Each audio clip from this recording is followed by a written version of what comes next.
Hi hello दोस्तों, मेरा नाम है तिकलू और मैं हूँ असम से। तो आज बहुत दिनों के बाद रिक्शा में उठ लिया और आज मैं जा रहा हूँ काम पे। मैं काम करता हूँ तो काम पे जा रहा हूँ। लड़की देखते देखते एक लड़की नज़र आया, इतना सुंदर लड़की। तो उसी को देखते देखते मैं चल रहा हूँ रिक्शा में। मैं असम से हूँ, बट आज हिंदी में ब्लॉग बनाने का मन कर रहा था, इसलिए हिंदी में ब्लॉग बना रहा हूँ। ब्लॉग बनाते बनाते मैं रिक्शा से नाम के मैजिक में उठ लिया।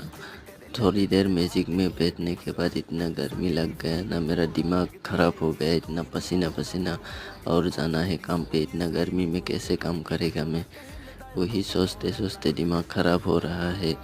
तो गाड़ी चल रहा है और मैं बैठ रहा हूँ बिंदास। तो काम पर जाने के बाद मेरा दोस्त लोग लोडिंग कर रहा है गाड़ी, थोड़ा सा ही बाकी है, इसीलिए मेरे को बुलाया था भोसरी के लोग ने।